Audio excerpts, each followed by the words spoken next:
Hello. I'm Miss Carla. Happy Wednesday. Today we are going to continue reading City of Ghosts by Victoria Schwab. A spooky story, as you can see by the cover, but not too scary, I don't think. Today we are starting on chapter 4. Chapter 4, page 30. I mean, obviously, Batgirl, Jacob is saying. The reissue, not the original. Sure. I scuff my sneakers against the street as we walk home. There are 2 of us, but only one shadow on the pavement. We're discussing which comics I should pack for Jacob for the beach vacation. And we can't forget the new Skull and Bone, Jacob adds. Skull and Bone is Jacob's favorite comic. In it, this dead cowboy named Skull Shooter gets resurrected to hunt down rogue spirits along with his wolfhound, Bone. Jacob continues listing off options, trying to decide between Thor number 31 and Skull number 5, but I'm not really listening. Something is nagging at me. Back in the auditorium, when I was thinking that I could help the ghost boy by seeing what happened to him, Jacob said, "That's not how it works." But Jacob never talks like that, never says anything about the veil. I've always assumed he doesn't know why I'm so drawn to it, or how I can cross over, or what I'm supposed to do there. But what if he does know, and he's just not telling me? He can hear me now, wondering, doubting. Rule number 7, he says. Don't be nosy. Yeah, sure, I think. But the very first rule of friendship is don't keep secrets. He sighs. I can't tell you everything, Cass. There are rules to being a... He makes a sweeping gesture at himself. What kind of rules? I press. Rules like rules, he snaps, face flushing. I hate seeing Jacob upset, so I let it go. Which is to say, I totally don't stop thinking about it, very loudly in his direction. But Jacob pretends he can't hear, and I don't ask again out loud. You can pick 6 comics, I say instead. He pouts, but it's so over the top I can tell he's joking. That's what I love about Jacob. Even when he gets mad, it doesn't last. Nothing seems to stick. Fine, 7, I say, as we reach my street. But I get final approval, and no Batman. He looks aghast. You heathen! I tap my fingers against the camera, wondering if any of the photos I took in the Vale today will come out. I notice there's only 1 picture left on the roll. Smile, I tell him, and Jacob throws up a peace sign. But he doesn't look at the camera when I take the picture. He never does. Haven't you heard? He likes to tease. Pictures steal souls. Besides, it's not like I'll show up. Click. We walk on, and a few minutes later, our house comes into sight. One of those old Victorians that look like they should be haunted. It's not haunted, except for Jacob, and he doesn't count. Rude, he mumbles, following me inside.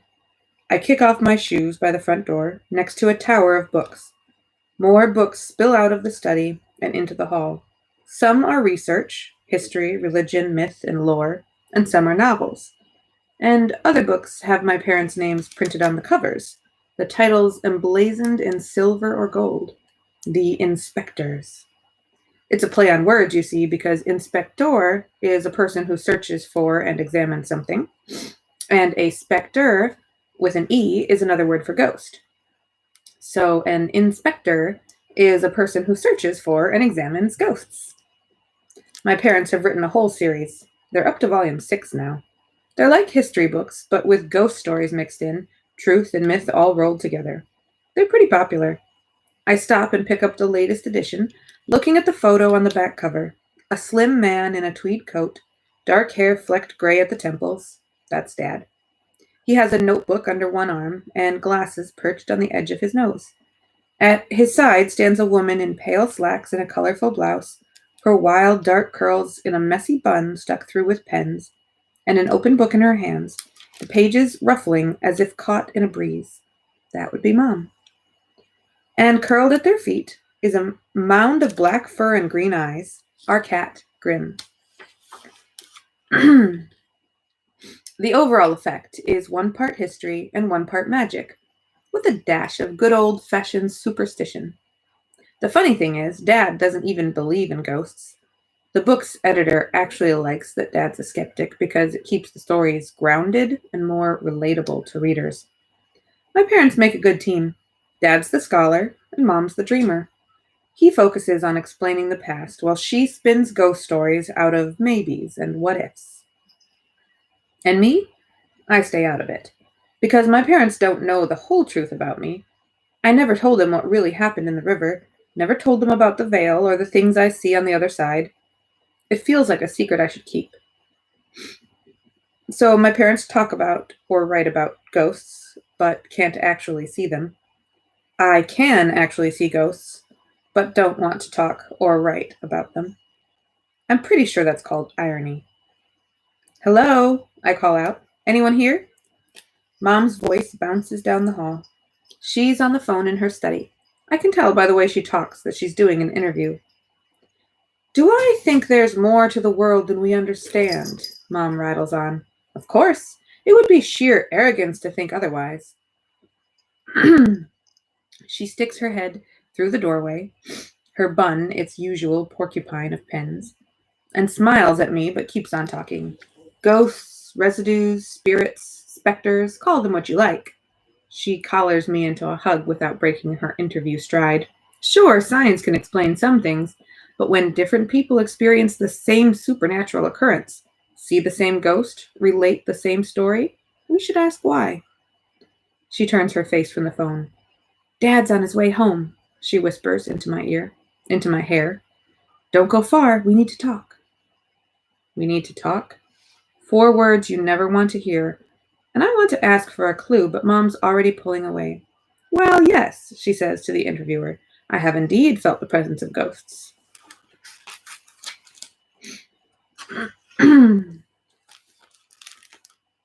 Probably true. I've seen them.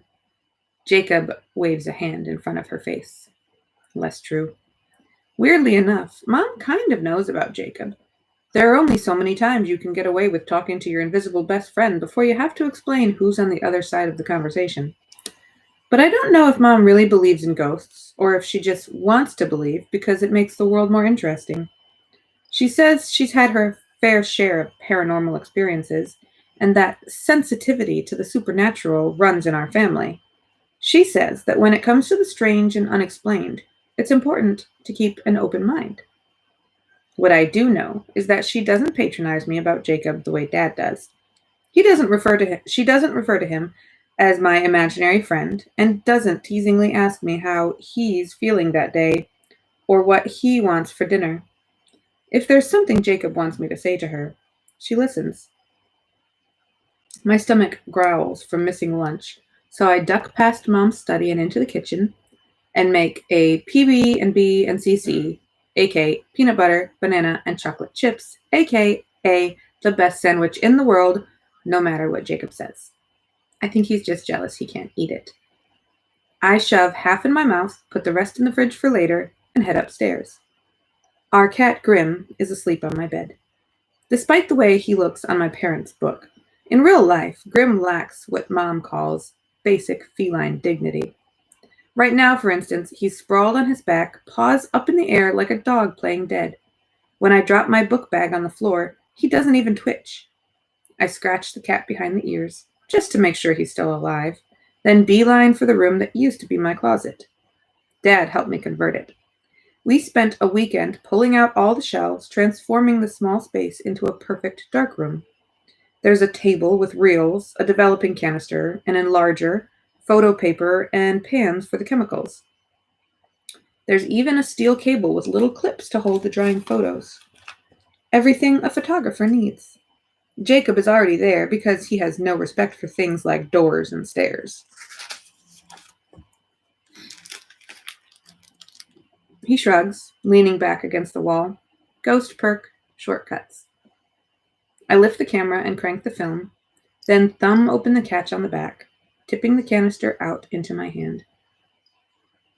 And then I close the door, plunging the closet and us into total darkness. Well, it would be total if Jacob didn't kind of shine. It's not so bright, more like moonlight. It doesn't hurt the film, but it doesn't help me see anything either, so I still have to trust my hands to do the work. I pop open the canister and dump the film into my palm, spool it onto the little metal reel, and drop the reel into a developing tank, which is like a short thermos. Then I flip a switch, and the little closet fills with low red light. It casts both of us in an eerie glow, like something out of a horror movie. Jacob wiggles his fingers and makes spooky sounds. I add water to rinse the film thermos, then developer, swirling the container. While I work, Jacob rambles about whether to pack Thor number 57 instead of 62. When the negatives are prepped, I hang them to dry. They won't be ready for a few days. I pick a negative strip that is ready, this one from another recent excursion Jacob and I took to an abandoned house a few blocks over. The house had been empty for years, but as Jacob and I discovered, it wasn't truly empty. I feed the strip into the enlarger, a kind of projector designed to transfer pictures onto photo paper. Then it's on to the printing. There's a kind of magic to exposing film. It's right there in the word expose, to reveal. I feel like a mad scientist as I move the photo paper through trays of developer, stop baths, rinse. And as I poke the paper with the tongs, the first picture finally begins to surface. My camera may be special, but it's not as strange as I am. I can take it with me into the veil, but it can't see the way I do. Most of the time, the photos that show up are ordinary, a black and white translation of my full-color world. But now and then, I get lucky. Now and then, the camera catches a shadow against a wall, the lines like smoke around a body, a door to someplace that's no longer there. Jacob hovers at my shoulder. "You're breathing on me," I whisper. "Am not," he says. "R2." His breath is cold, a chill in the stuffy room, but my attention drifts back to the trays. One by one, the photos come into focus. There's a shot of the abandoned house from the outside, sunlight cutting through warped wood, and one from the inside, a straight shot down a darkened hall, and then a winner. It's a photo taken from the other side of the veil. I can tell by the faint gray sheen, and there at the top of the stairs, the smudge of a ghostly girl in a nightgown. Jacob whistles softly. If I showed this picture to anyone, they'd just assume it was photoshopped. And even if they believed me, the truth is, I wouldn't want this on display. I don't want to be like those TV mediums who stand on stage and pretend to communicate with the dead. And it's not as if the dead really speak to me, Jacob aside. "I could be your interpreter," he offers. I snort. No thanks. I glance back at my fresh negatives from today and wonder if I caught a glimpse of the boy in his cape and crown, ghosted on the curtain. I'm stiff from hunching over the equipment, and I kill the red light and step out into the bedroom, blinking at the sudden brightness. Jacob throws himself down on the bed next to Grim. There's no bounce, no dent in the comforter, but Grim's ear twitches, and a few moments later, he paws at the air around Jacob. We've never been able to figure out if Grim actually sees him or just kind of senses a disturbance in the force. Cats are weird like that. I decide to start packing for the beach and drag my suitcase out from under my bed. I sort through my summer clothes while Jacob pretends to rub a smudge of dirt from the hem of his t-shirt. I can't imagine having to wear the same clothes for the rest of my existence. Jacob shrugs. I'm just glad I was in a Captain America mood that day. That day.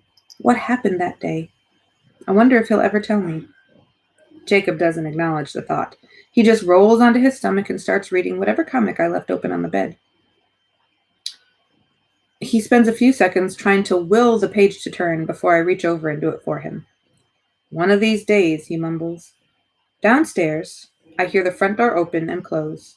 A few seconds later, Dad calls up, "Family meeting!" Chapter 5. Family meeting. Words, much like "we have to talk," that never bring good news. There's a fresh pasta pizza on the table, which is another bad sign. Pasta pizza, also known as marinara sauce, meatballs, and cheese on a garlic bread crust, is my favorite food, and Mom and Dad only order it from Dino's on special occasions or when something really bad has happened.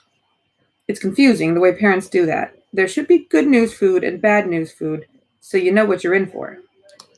Mom's pulling down plates and Dad's setting the table when I walk in, both of them making a lot of noise without saying much. "Oh, I took that interview with Channel 5. How did it go?" "Fine, fine. Did you print out that contract?" Jacob hops up on the counter, legs swinging silently against the cupboards, as I load a slab of pizza onto my plate. He considers the concoction of cheese and sauce and meatball goodness. "That's disgusting." "You mean amazing," I think, lifting it to my mouth. I take a massive bite. Cheese burns the roof of my mouth, and Mom snaps her fingers. A wordless reprimand for eating before everyone is at the table. Dad catches me around the shoulders in a one-arm hug. He smells like clean shirts and old books. When we're all sitting, I notice another red flag. Mom and Dad aren't eating. They're not even pretending to eat. I force myself to put the pasta pizza down. "So," I say, aiming for casual, "what's up?" Mom draws a purple pen from her bun, puts it back. "Oh, not much," she says. Dad shoots her a look as if she's abandoned him. "Cassidy," he starts, breaking out my full name. "We have some news." Oh, God, I think. I'm going to be a big sister. Jacob crinkles his nose in disgust. And I'm so convinced this is the news that I'm totally caught off guard when Dad says, "We're going to have a TV show." I stare dumbly. "What?" "Do you remember when the first Inspector's book came out?" says Mom. "And there was quite a bit of press, and some people thought it would make a good show. There was a production company that bought the rights." "Yeah," I say slowly, "but I also remember you telling me that it would never actually happen." Mom fidgets. Dad rubs his neck. "Well," he says simply, "there have been some developments in the last few weeks. We didn't want to tell you in case it all fell through, but—" He looks to Mom as if for help. She takes over, flashing a high wattage smile. "It's really happening." My mind goes blank. I don't know what this means. For them? For us? For me? "Okay," I say, unsure what the catch is. I mean, it's big news, but I don't see why they were so nervous to tell me. "That's great. Who's going to play you?" Dad chuckles. "No one," he says. "That is, we're going to play ourselves." I frown. I don't understand. "It's not a show, Dad explains. It's more like a documentary." Mom can't hide her enthusiasm now. "It'll be just like the books, your dad with the facts and me with the legends," she says, talking a mile a minute. "Every episode will focus on a different city, a different set of sights and stories." My head spins and I'm trying to figure out if I'm excited or horrified or a bit of both. All I can think of are those ghost TV shows, you know, where people stand in pitch black rooms lit only by night vision cameras and whisper into mics. Is that what my parents' show will be like? "And you won't have to be on camera," Mom is saying to me. "Not unless you really want to be, but you'll be with us every step of the way, and we can go to the beach another time." Wait, what? I shake my head, my summer plans falling apart. "When does this start?" Dad frowns. "Well, the thing is, the schedule's kind of been fast-tracked. They want us at the first location next week." Next week? When we're supposed to be at the beach? That's really soon," I say, trying to keep the panic from my voice. "Where are we going?" "All over," says Mom, producing a folder with "The Inspectors" printed across the front. "The most haunted cities in the world. That's the show's theme." The world, I think, is a very big place. "I'm more concerned about the most haunted cities part," says Jacob. For a ghost, he really isn't a fan of scary things, or haunted places, or anything to do with the veil. For a long time, I didn't understand why. I wondered a lot, but I didn't want to ask. And then one day, he must have gotten tired of my thinking it, because he came out and told me. It's cold, he said. Like if you walk out into the snow, but you're warm, you don't start shivering right away. You've got all that heat to lose. But I feel like I just came in, and going back out there into the cold, I feel like I'll never get warm again. I wish I could slip my hand into his, give him some of my warmth. But all I can do is promise that I won't let him freeze, that I'll never leave him behind. Where you go, I go, I think. Well, Cass? Asks Dad, the light catching on his glasses so it looks like he's winking at me. So much for a ghost-free summer. What do you think? Presses Mom. Which isn't a fair question. Not at all. Parents love to ask that when you don't really have a choice. I think it sounds crazy and scary. I think I'd rather go to the beach. But Mom and Dad look so excited, and I don't want to ruin that. Plus, I shoot a look at Jacob. It could be fun. He groans. Mom opens the folder, and my eyes track across the first page. The Inspectors, Episode 1, Location, Edinburgh, Scotland. What do I know about Scotland? It's north of England, which is an ocean away. It has people in kilts, and that's about it. I keep reading and come to the episode's title, City of Ghosts. Well, that's not ominous, snipes Jacob as a thrill runs through me. Half nerves and half anticipation. I thought my life was already pretty weird. Apparently, it's about to get weirder. Ooh, that was the end of part 1. Now we're on part 2, City of Ghosts. I think this will be the last chapter we read today. These chapters are a bit longer than the last book we read. Chapter 6. Cassidy, the cab's here. I shove the last of my things into my suitcase and sit on the lid to make it close. I was supposed to be packing for the beach. Bathing suits and shorts and sunscreen and a summer without hauntings. Instead, I've shoveled sweaters and boots into my bag. According to the weather app on my phone, Scotland's definition of summer is cold and rainy with a chance of hail. Jacob perches on the edge of the bed in his usual t-shirt and jeans because ghosts don't need raincoats. You have the comics, right? He asks. They're in my backpack. Do you have room for one more? Because I was thinking we don't have any justice. No, I say, double-checking my camera bag for film. I'm cutting you off. Dad appears in the doorway, a suitcase in one hand and a cat carrier in the other. Grim glowers from the depths of his cage. Who are you talking to? Dad asks. Just Jacob, I say. Dad looks around in an exaggerated way, so I can tell he's just humoring me. And is Jacob ready to go? Negative, answers Jacob from the bed. This is a terrible idea. Oh, yeah, I say emphatically. He's dying to see all the haunted houses and haunted caves and haunted castles. Jacob glares. Traitor. I'm glad, says Dad brightly. I can't promise any ghosts, but there certainly is a wealth of history. Grim hisses in protest. I zip up my suitcase and haul it down the stairs with a stubborn thud, thud, thud. Through the open door and down the steps to the waiting cab. I look back at our house, feeling a pang of nerves as Dad locks the front door. It'll still be here when we get back, says Mom, reading my face. This is just a change of setting, a new storyline, a fresh chapter. We have a whole book to write, she says, squeezing me around the shoulders.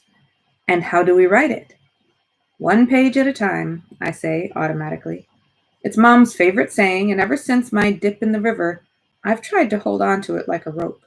Every time I get nervous or scared, I remind myself that every good story needs twists and turns. Every heroine needs an adventure. So we pile into the cab, 2 parents, 1 girl, a ghost, and a ticked-off cat, and we head for the airport. Mom and Dad spend most of the drive talking about the upcoming schedule. The show has hired a local film crew and guide, and given us 1 week to shoot whatever we need. Dad is holding a folder with the history of the locations, and Mom has a notebook full of scribbles that no one else can read. The more I listen to them talking about the logistics, the more I realize this show has been in the work for months, even if it just came together. Nothing happens until it happens, and then it's already happening. That's one of Dad's sayings. The cab pulls up to the airport, but when we climb out, we're no longer 2 parents, 1 girl, a ghost, and a ticked-off cat, because Jacob's gone. He does this sometimes, vanishes. I don't know if he's sulking or just taking a shortcut. The first time he disappeared, we were driving down the East Coast in search of haunted lighthouses for my parents' most recent book. 1 minute he was there, and the next he was gone. I freaked out, afraid he was somehow bound to the river, that he'd hit some invisible boundary 10 or 20 miles out of town and gotten stuck. But when we arrived at the first lighthouse, there he was, sitting on the steps. "What?" he said defensively. "I get carsick." Such a Jacob answer. I wonder where he really goes, what he does without me. I wonder if ghosts need sleep, if he has to return to the Vale to recharge, or if he's just being ornery. But as my parents and I check our luggage, go through security, and board the airplane, there's still no sign of him.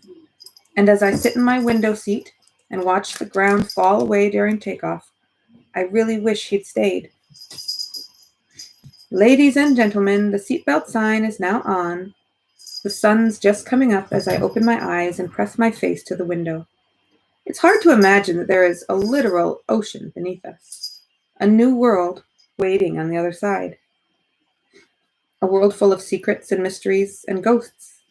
The strangest thing is that way up here, 35,000 feet in the air, wrapped inside this metal bird, I can't feel the veil. There's no other side tickling my senses, no gray cloth at the edge of my sight, and it leaves me feeling like I'm missing a piece of myself. Peter Pan severed from his shadow. It doesn't help that Jacob's not here. I try not to worry. He always shows back up eventually.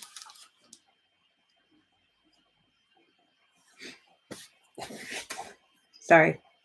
Charlie just jumped off my lap and she left cat hair floating around. The plane gives a small rattle, a turbulent shake, and Grim glares at me from the crate under the seat in front of me. He doesn't make a sound, but his green eyes narrow as if I'm personally responsible for his current imprisonment. Dad's out cold, but Mom's awake and skimming a book called Spirits, Spectres, Scotland. It looks pretty cheesy. The cover shows a castle under a full moon and tendrils of fog that turn to badly photoshopped spirits. But I find myself reading over her shoulder, and I notice there's a section on Edinburgh. The city, which it turns out is pronounced Edinburgh and not Edinburgh, is more than 900 years old. There's an illustrated map, complete with parks and bridges, churches, and even a castle. Still, the city is smaller than I expected, only a few miles across, and split into an old town and a new town. New town is relative, Mom explains when she catches me reading. It's still more than 200 years old. Old town, she adds giddily, is where all the best ghosts are. And where are we staying? I ask. I know the answer before her finger lands on the map, right in the middle of Old Town. Great, I imagine Jacob saying as I lean back in my seat. I stare out the window as daylight creeps into the sky. I think about Jacob again and start to worry about ghosts not being able to cross running water. As the plane descends, the worry weighs on my chest. By the time we land, I'm starting to panic. There's no Jacob on the jet bridge, no Jacob in the terminal, no Jacob on the escalator or at the baggage claim. And then the luggage starts rumbling out onto the carousel, and the first thing I see isn't the red and yellow stripes of my suitcase. Yes, I'm a Gryffindor. But the boy riding cross-legged on top of it. He loves making an entrance. I sag with relief. Jacob hops down, shoves his hands in his pockets, and flashes me a crooked smile. Ghost perk, he says, and I can't decide if I want to throw my arms around him or slug him in the shoulder. Lucky for him, I can't do either. We pile into a black cab, and Grim pancakes himself on the bottom of his carrier and glowers at Jacob, who makes faces back as Mom gives the driver the address of the place we're staying. We drive for a few minutes through ordinary-looking streets lined with grocery stores and hair salons and banks, and then, out of nowhere, the road changes beneath us, shifting from pavement to cobblestones as if we're moving back in time. The car rattles over the uneven road. Grim looks venomous, and Jacob looks queasy. The cab driver says something, but his accent is so thick that it takes me a moment to realize he's talking to us instead of singing a song to himself. Dad starts nodding absently, pretending to understand. But I manage to pick apart the driver's melodic voice into words. A question. What brings you to Bonnie, Scotland? Mom must have caught it too, because she sits forward and says, Ghosts. Back home, that one word would be enough to kill the conversation, but the cabbie doesn't even seem fazed. Ah, he says casually. Saw a ghost up north once. Mom brightens. Really? Och, aye, he says with a nod. The wife and I went to the Highlands for a day, and having taken the air and seen all there was to see, we made our way to a nearby castle in search of some refreshment. Nothing strange about that, I think. Now, the kitchens in this castle had been turned into a tavern, all stone and glass and blazing hearth, and 3 low chairs were set around the fire. The cab driver goes on. 2 of the chairs were empty, and there was a man sitting in the third watching the fire, a gentlemanly sort. My wife had her eye on a table in the back, and I had the drinks in my hand, so I was following behind, and the space was narrow, and I'm not so small, and I knocked into the chair with the man sitting in it. Nearly spilled my beer on him.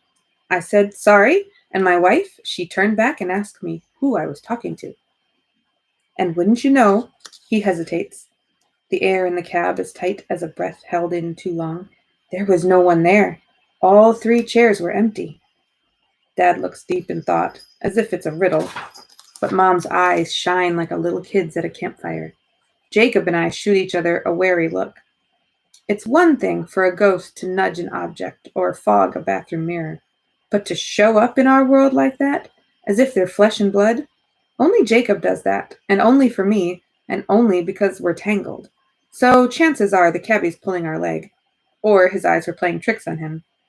There's a reason people think they see ghosts in the dark, when lights and shadows can mess with your sight. The cabbie's gaze meets mine in the rearview mirror. Don't believe me, lass? He asks with a smile. That's all right. Stay in Scotland long enough, and you'll have stories of your own. Little does he know, I have plenty. The cab rounds a corner, and we're suddenly face to face with the castle from Mom's map. Only it's not a tiny illustration.